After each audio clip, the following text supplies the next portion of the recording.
আসসালামু আলাইকুম। সালভি ইসলামিক টিভিতে আপনাদের স্বাগতম। আজ আমরা শুরু করতে যাচ্ছি মানব ইতিহাসের এক বিশাল অধ্যায়, হজরত নূহ এর জীবন কাহিনী।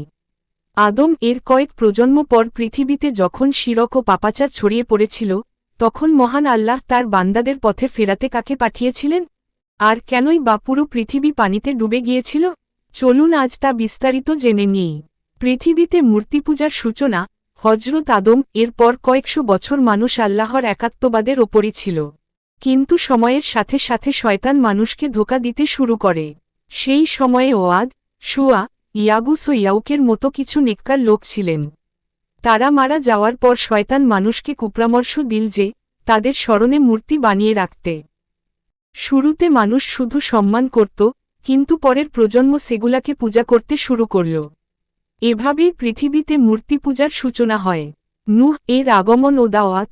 মানুষ যখন আল্লাহকে ভুলে পাথরের মূর্তির সামনে মাথা নত করছিল, তখন মহান আল্লাহ নূহকে নবী হিসেবে পাঠালেন। তিনি ছিলেন অত্যন্ত ধৈর্যশীল। তিনি তার কওমকে বললেন, হে আমার জাতি, এক আল্লাহর ইবাদত করো, কারণ তিনি ছাড়া তোমাদের আর কোনো উপাস্য নেই। কিন্তু তার জাতির প্রভাবশালী ধনী ব্যক্তিরা তাকে উপহাস করতে লাগল। তারা বলল, তুমি তো আমাদের মতোই একজন মানুষ, আমরা কেন তোমাকে মানব? ৯৫০ বছরের সংগ্রাম। নূহ দীর্ঘ ৯৫০ বছর ধরে তার জাতিকে ইসলামের দাওয়াত দিয়েছিলেন। তিনি কখনো গোপনে, কখনো প্রকাশ্যে মানুষকে আল্লাহর পথে ডেকেছেন। কিন্তু তারা আঙুল দিয়ে কান চেপে ধরত যাতে তার কথা শুনতে না হয়। তারা তাকে পাগল বলে গালি দিত এবং পাথর ছুঁড়ে মারার হুমকি দিত। ৯৫০ বছরের এই দীর্ঘ সময়ে মাত্র অল্প কিছু মানুষ তার ওপর ঈমান এনেছিল। আল্লাহর পক্ষ থেকে চূড়ান্ত ফয়সালা।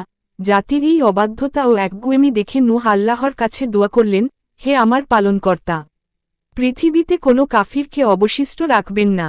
তখন আল্লাহ তায়ালা নূহকে এক বিশেষ নির্দেশ দিলেন, একটি বিশাল নৌকা বা কিস্তি তৈরি করার জন্য।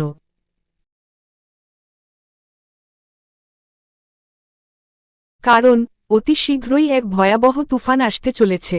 উপসংহার: পাহাড়ের চূড়ায় কেন নূহ নৌকা তৈরি করতে শুরু করলেন? আর তার নিজের সন্তান কেন ঈমান আনল না? সেই রোমাঞ্চকর ঘটনা জানতে আমাদের পরবর্তী পর্বটি দেখুন। ভিডিওটি ভালো লাগলে লাইক দিন এবং আমাদের চ্যানেলটি সাবস্ক্রাইব করুন। জাযাকাল্লাহু খাইরান।